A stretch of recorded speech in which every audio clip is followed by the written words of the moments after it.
Welcome to this explainer. If you've been looking at the stock market hitting all-time highs and thinking, okay, but why does it feel so incredibly hard to just get by right now? You're definitely not alone.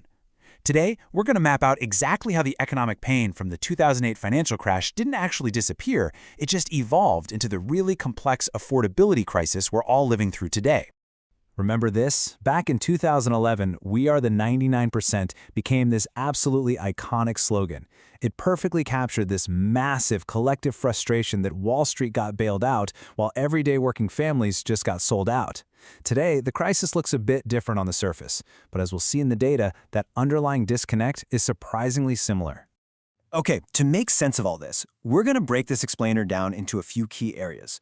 We'll look at the echoes of 2008, the new housing squeeze, what's really happening in the labor market, the stark racial wealth divide, the compounding pressure of debt and policy, and finally, how this is basically a different crisis with the exact same underlying problem. Let's jump right in. Starting off with Section 1, Echoes of 2008, comparing two different financial crises. Look, you have to contrast the late 2000s with what's hitting us right now. Back in '08, it was all about toxic loans and completely collapsing home values, right? People owed way more than their houses were actually worth. But today's crisis is fundamentally about the sheer, suffocating cost of maintaining a basic standard of living. It's not about your house losing value, it's about the staggering cost to just keep the lights on and the roof insured. Which brings us to Section 2, the new housing squeeze. We are moving from "I can't buy" to "I can't keep." And this number right here, honestly, it's pretty shocking. According to Bankrate, the average annual hidden cost of owning and maintaining a single-family home hit more than $21,000 in 2025. That is a massive chunk of change. The squeeze has literally shifted from trying to get your foot in the door to desperately trying not to get kicked out of the house you already own. So it forces this huge paradigm shift. Think about it. With property taxes spiking nearly 20% and homeowners insurance jumping a wild 41%, people are legitimately and understandably asking, does the classic American dream of homeownership actually make financial sense anymore? Or is renting just straight up cheaper now? Well, Redfin's data exposes a glaring gap. To afford a median-priced home right now, you need to be pulling in about $111,000 a year. But the median household income? That's sitting at just $86,000. When you look at this, the typical household is basically way closer to qualifying for a rental, which takes about $76,000, than they are to ever buying a home. It's wild. Let's pivot a bit to Section 3, the hidden labor crisis, because we really need to look way beyond the official unemployment rate to see what's actually going on. You hear politicians talking about low unemployment all the time, but the official headline rate is honestly super incomplete. It completely glosses over the 6 million people who desperately want a job but aren't actively counted because they've had to stop looking, or the folks forced to work part-time just to scrape by.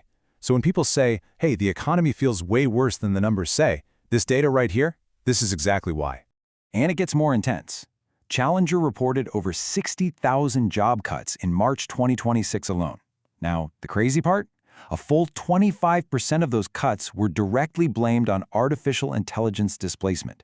It's not some sci-fi future problem anymore, guys. It is a present-day reality that is totally upending job security as we know it. All right, Section 4, the racial wealth divide. Because structural inequality totally dictates who actually survives these economic shocks.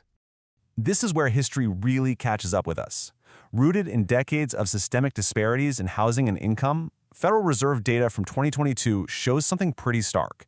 Despite some growth at the margins, the absolute dollar gap between white and black median wealth didn't shrink. It actually widened to more than $220,000.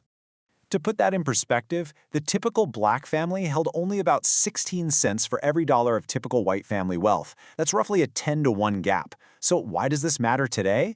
Well, when a massive property tax hike hits or you lose your job to AI, having only 16 cents to the dollar in relative wealth means you have almost zero cushion.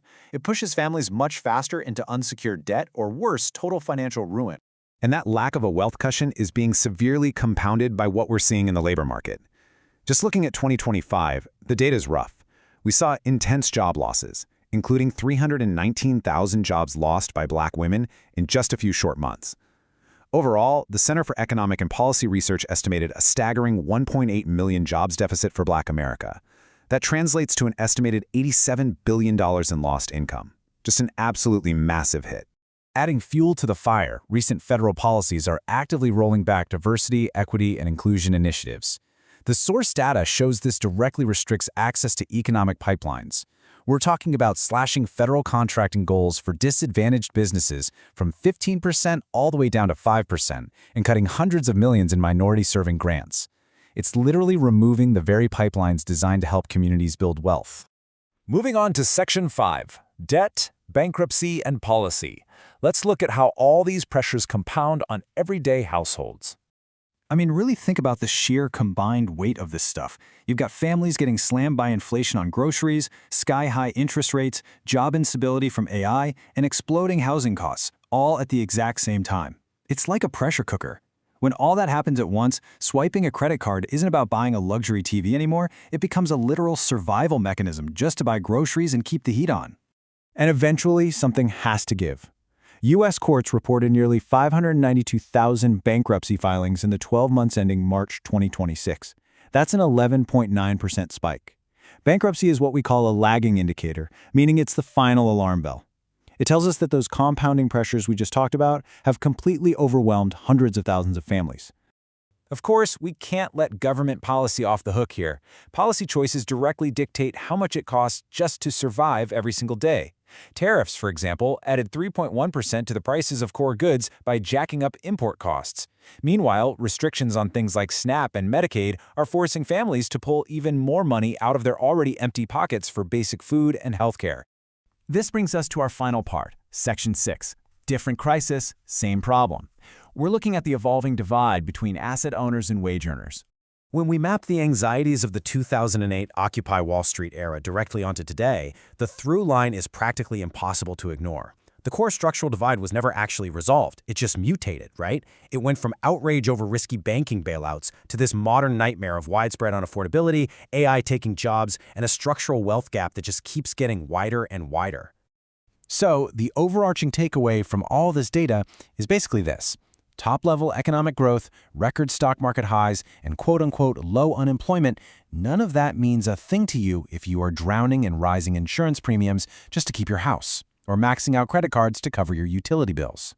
Which leaves us with a pretty massive question for the future. As our economy keeps evolving, if we don't bridge these deeply ingrained systemic disparities, from that glaring racial wealth gap to basic housing affordability, who is actually going to be able to afford to live in the economy of tomorrow? Something to really think about. Thanks for joining me for this explainer. Keep questioning the data, and we will see you next time.